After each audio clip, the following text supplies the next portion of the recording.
ماہ ربیع الاول کا چاند نظر آنے کے بعد پڑھی جانے والی 3 تسبیحات جو پڑھنے والے کی قسمت بدل دیتی ہیں۔ بسم اللہ الرحمن الرحیم۔ آج ربیع الاول 2025 کا چاند نظر آ گیا ہے۔ ربیع الاول کا چاند نظر آتے ہی قبولیت کے ان خاص لمحات میں جو وظیفہ میں آج آپ کے حوالے کرنے جا رہی ہوں، یہ اللہ والوں کا وظیفہ ہے۔ آپ نے اسے اسی طرح سے پڑھنا ہے اور ترتیب دینا ہے جو اس ویڈیو میں بتایا جائے گا۔ جو شخص آج یہ وظیفہ پڑھے گا اور پھر اللہ سے جو کچھ مانگے گا، اللہ غیب سے عطا فرمائے گا۔ اللہ کے نیک بندے اس مہینے کا استقبال خوشی، دعاؤں اور ذکر کے ساتھ کیا کرتے تھے۔ اس موقع پر اللہ تعالیٰ کی رحمتوں اور برکتوں کے حصول کے لیے خصوصی دعائیں کرتے تھے۔ وہ اخلاص کی نیت سے نماز پڑھتے، توبہ استغفار کرتے اور نبی کریم صلی اللہ علیہ وآلہ وسلم پر درود بھیجتے۔ اس مبارک مہینے میں ہم نے اپنی تقدیر کو اپنی مرضی کے مطابق کیسے لکھنا ہے؟ ہم اللہ پر بھروسہ کرتے ہوئے نیک اعمال کرتے ہیں اور دعاؤں کے ذریعے اللہ کے حضور اپنی حاجتیں پیش کرتے ہیں۔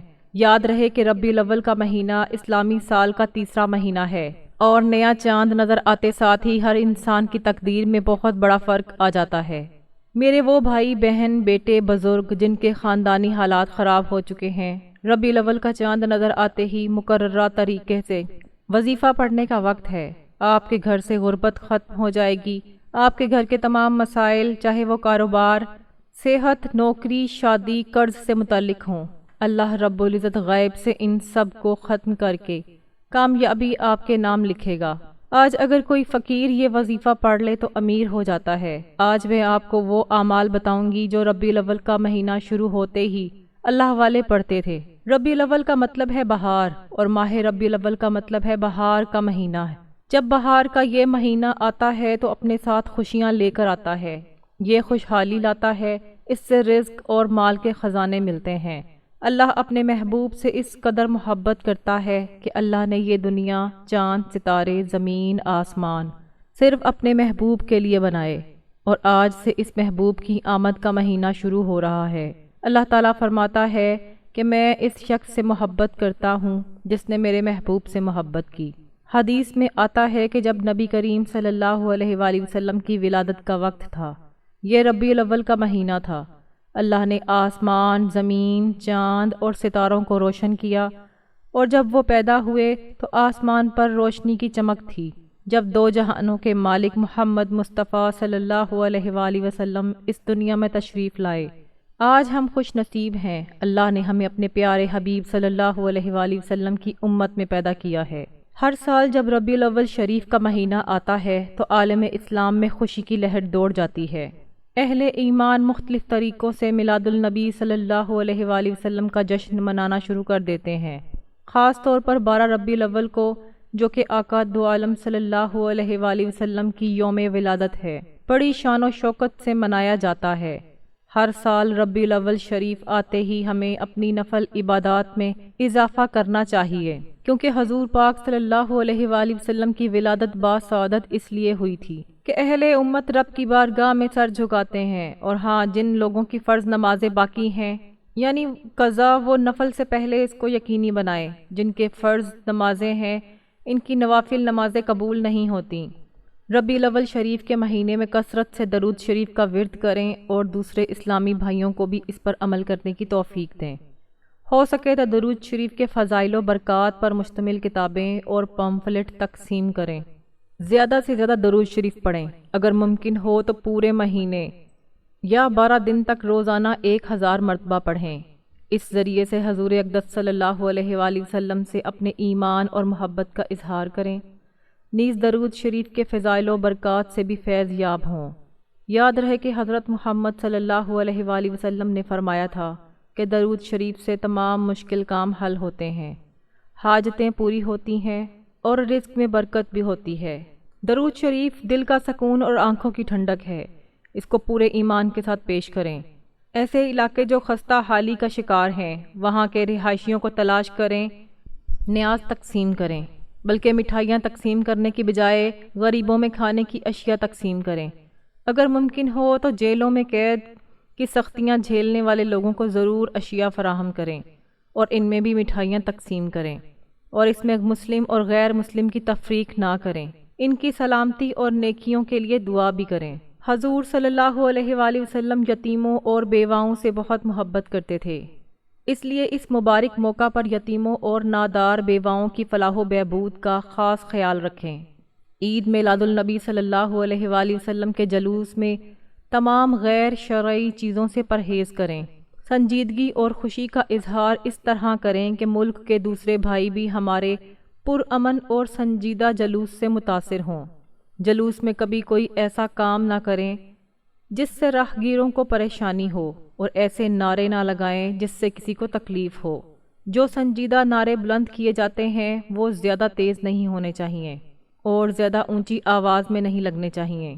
اگر جلوس میں نماز کا وقت آ جائے تو جلوس کو روک کر نماز ادا کریں، پھر آگے بڑھیں، بلکہ کوشش کریں کہ ایک نماز کے بعد جلوس شروع کریں اور اگلی نماز سے پہلے ختم کریں، مثلاً فجر کے بعد شروع ہو کر ظہر سے پہلے ختم ہو جائے۔ محفل میلاد اور عید میلاد النبی صلی اللہ علیہ وآلہ وسلم کے اجتماعات میں سیرت رسول کے ساتھ ساتھ تعلیمات اور رسول اللہ صلی اللہ علیہ وآلہ وسلم کی ہدایات پر بھی روشنی ڈالی جائے کہ رسول اللہ صلی اللہ علیہ وآلہ وسلم کی آمد کا اصل مقصد ان کی تعلیمات اور ہدایات پر عمل پیرا ہونا ہے۔ اسی وجہ سے حضور صلی اللہ علیہ وآلہ وسلم اس دنیا میں تشریف لائے، اور میلاد منانے والے علماء کو چاہیے کہ وہ دنیا کے موضوع پر ہونے والی روایات اور بے معنی روایتوں سے بچنے کی کوشش کریں اور ایسی احادیث بیان کریں جو شرمناک نہ ہوں بلکہ سیرت طیبہ کا بیان ہو اور آپ صلی اللہ علیہ وآلہ وسلم کے اسوہ حسنہ کے مطابق ہوں، جو آپ صلی اللہ علیہ وآلہ وسلم سے ثابت بھی ہوں۔ عید میلاد النبی صلی اللہ علیہ وآلہ وسلم منانا فرض نہیں بلکہ ایک اچھا اور پسندیدہ عمل ہے۔ اگر کوئی شخص عید میلاد النبی پڑھ کر سو جائے اور نہ چراغ جلائے اور نہ ہی جلوس میں شریک ہو بلکہ میلاد منانے کو جائز سمجھے تو ایسا شخص کسی طرح بھی مجرم نہیں ہوگا، لیکن بد نصیبی ان لوگوں کی ہے جو میلاد النبی منانے کو شرک، بدعت اور گناہ سے تعبیر کرتے ہیں۔ واضح رہے کہ جہاں بھی رسول اللہ صلی اللہ علیہ وآلہ وسلم کا ذکر جائز طریقے سے کیا جاتا ہے وہ اللہ کو پسند ہے، کیونکہ اللہ تبارک و تعالیٰ نے قرآن پاک میں رسول صلی اللہ علیہ وآلہ وسلم کی عظمت و بزرگی بیان کی ہے۔ اللہ تعالیٰ نے کہا ہے، اے حبیب، ہم نے آپ کے ذکر کو آپ کے لیے اونچا مقام دیا ہے۔ سورۃ الم نشرہ میں اللہ رب العزت اپنے محبوب کے تذکرہ کو بلند مقام دیا اور محبوب رکھا، لیکن ہمیں کسی خاص طریقے کا پابند نہیں کیا۔ لہٰذا پیارے نبی صلی اللہ علیہ وآلہ وسلم کا ذکر جس بھی طریقے سے کیا جائے اسلام میں جائز، پسند اور ثواب ہے، اس لیے منع کرنے کا سوال ہی پیدا نہیں ہوتا۔ آپ بہت خوش قسمت ہیں جو اہل ایمان ہیں، جو رسول اللہ صلی اللہ علیہ وآلہ وسلم کو یاد کر کے خوشی محسوس کرتے ہیں اور اسے اپنے لیے نیکی کی علامت سمجھتے ہیں۔ اور عشق رسول کا تقاضا بھی یہ ہے کہ آپ صلی اللہ علیہ وآلہ وسلم کو بار بار یاد کیا جائے اور بہت زیادہ یاد کیا جائے، کیونکہ خود رسول اللہ صلی اللہ علیہ وآلہ وسلم نے فرمایا ہے، یعنی سب سے زیادہ محبت کرنے والا بھی اسے یاد کرتا ہے، لہذا جس قدر ہو سکے فضائل رسول صلی اللہ علیہ وآلہ وسلم پڑھ کر اور سیرت بیان کر کر شور مچائیں اور شریعت پر عمل کرنے کی عادت ڈالیں۔ امر بالمعروف اور نہی عن المنکر کی دعوت اور سیرت پر عمل کرنے پر خصوصی توجہ فرمائیں کہ یہ ہے آقا دو عالم صلی اللہ علیہ وآلہ وسلم کی آمد و ولادت کا اصل مقصد، اور یہی اسلام کی زندگی ہے۔ اس لیے جشن منانے کے ساتھ ساتھ اس پر بھی پوری توجہ دیں۔ در حقیقت یہ جشن سے زیادہ اہم ہے، اور آج خوش نصیب وہ ہوگا جو ربیع الاول کا چاند نظر آتے ہی یہ وظیفہ پڑھے گا۔ یاد رہے کہ یہ موقع سال میں صرف ایک بار آتا ہے، اور جو شخص اس موقع سے فائدہ اٹھا کر یہ وظیفہ صرف ایک بار پڑھتا ہے اللہ اس سے راضی ہوتا ہے، وہ اللہ کا دوست بن جاتا ہے، انسان اللہ کے قریب ہو جاتا ہے۔ اگر آپ بھی آج ہی اپنی تقدیر کے بند تالے کھولنا چاہتے ہیں، اگر آپ بھی اپنے گھر کے حالات بدلنا چاہتے ہیں تو اپنے محبوب سے بے پناہ محبت کرنے والا رب اپنے محبوب کی آمد کے صدقے آپ کی تمام حاجات پوری کرے گا۔ اگر آپ کے حالات بہت خراب ہیں، کچھ لوگوں کا کاروبار ٹھپ ہو کر رہ گیا ہے، کسی نہ کسی کے گھر میں بہن بھائیوں میں لڑائی ہوتی ہے، کسی گھر میں کھانے کو کچھ نہیں ہے، بھوک ہے، مشکلات ہیں، ہر کوئی کسی نہ کسی پریشانی میں ہے، کسی ڈپریشن میں، کسی نہ کسی پریشانی میں، لیکن یاد رکھو اللہ کہتا ہے کہ ہر مشکل کے بعد آسانی ہے، اور اب ربیع الاول کا چاند نظر آ گیا ہے، بہار کا مہینہ آ چکا ہے۔ وہ شخص جو اپنی تباہ شدہ تقدیر کو روشن کرنا چاہتا ہے، وہ شخص جو اپنا بند کاروبار چلانا چاہتا ہے، جو بیمار ہو وہ مکمل شفا چاہتا ہے، جو غریب ہے وہ رزق اور دولت سے امیر بننا چاہتا ہے۔ آج ربیع الاول کا چاند نظر آ گیا ہے۔ آج سے بہار کا مہینہ شروع ہو گیا ہے۔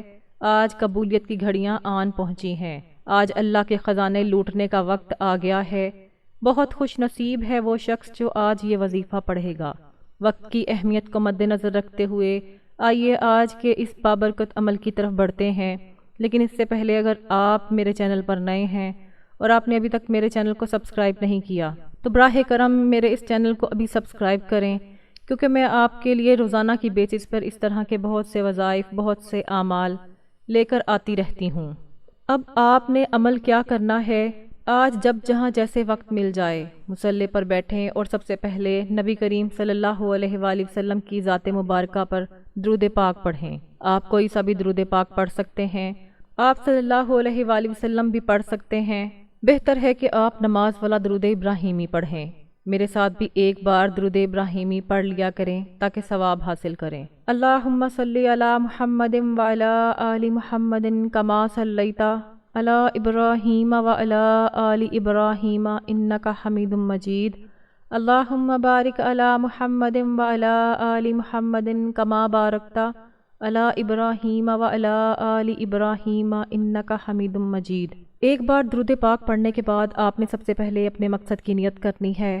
بلا شبہ ہر انسان کی ضروریات، مسائل اور پریشانیاں مختلف ہوتی ہیں۔ جو شخص ایسا کرنا چاہے وہ اپنے الفاظ میں نیت کرے۔ مثال کے طور پر اگر آپ یہ وظیفہ رشتے کے لیے کر رہے ہیں تو نیت کریں کہ اے اللہ میں یہ عمل رشتے کے لیے کر رہا ہوں، آپ مجھے اس عمل کی برکت سے رشتہ عطا فرمائے۔ اگر آپ اسے اپنے بچوں کے لیے پڑھ رہے ہیں تو اس کی نیت کریں کہ اے اللہ تو مجھے اس وظیفے کی برکت سے اولاد عطا فرما۔ اگر آپ اسے کاروبار کے لیے پڑھ رہے ہیں تو نیت کریں کہ اے اللہ تو مجھے اس عمل کی برکت سے بڑا کاروبار عطا فرما۔ یا آپ کرائے کے مکان میں رہتے ہیں، آپ اپنا گھر خریدنا چاہتے ہیں، یہ نیت کریں۔ اپنی پسندیدہ نوکری، پسندیدہ شادی کے لیے عمل کر سکتے ہیں۔ آج اگر آپ لمبی لسٹ بنا کر بیٹھ جائیں تو میرا رب آپ کو خالی ہاتھ نہیں جانے دے گا۔ آج آپ جس کام کے لیے وظیفہ پڑھ رہے ہیں اس کام کی نیت کرنا لازم ہے۔ اپنے مقصد کی نیت کرنے کے ساتھ ساتھ ایک مرتبہ اعوذ باللہ من الشیطان الرجیم بسم اللہ الرحمن الرحیم پڑھ کر وظیفہ شروع کرنا ہے۔ پہلا وظیفہ جو آپ کو پڑھنا ہے وہ استغفار کا وظیفہ ہے۔ اب آپ نے کون سا استغفار پڑھنا ہے؟ یہ سب سے اہم چیز ہے۔ آپ نے استغفر اللہ ربی من کل ذنب و اتوب الیہ کا ورد کرنا ہے۔ آپ کو صرف یہ کلمات پڑھنے ہیں۔ اب استغفار پڑھتے ہوئے، یہ تسبیح پڑھتے ہوئے گناہوں کا تصور کرنا ہے۔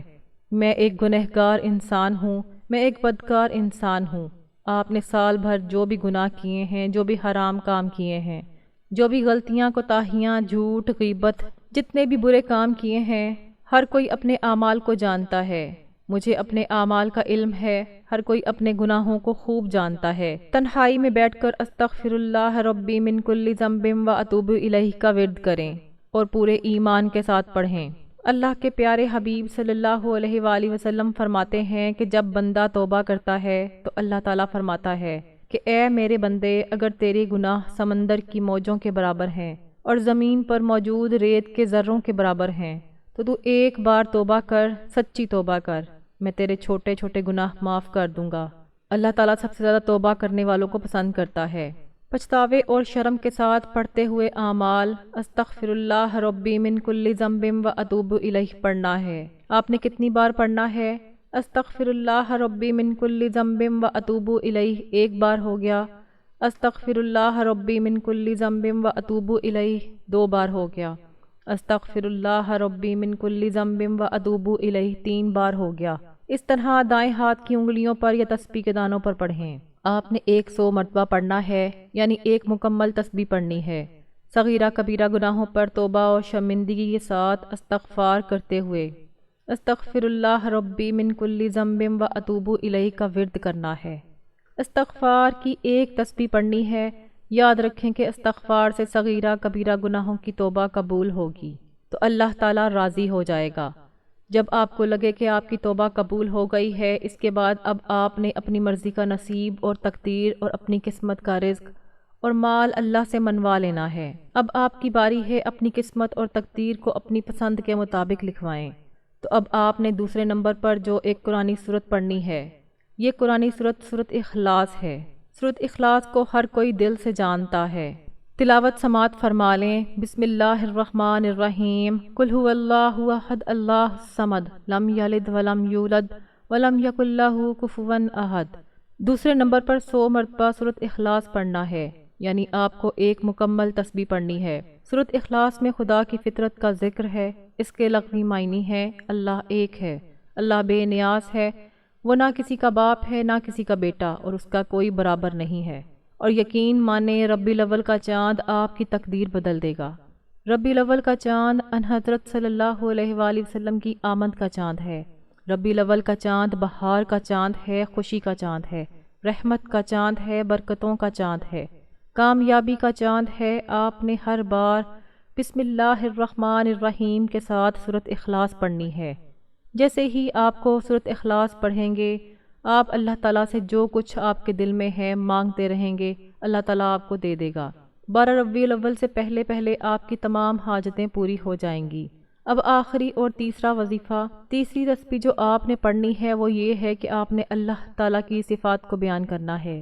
یا ذل جلال والاکرام کے اسم اعظم کو پڑھنا ہے۔ یہ ایسا جلیل القدر اسم اعظم ہے کہ آپ کے پڑھنے سے دشمن کی چیخیں نکلیں گی۔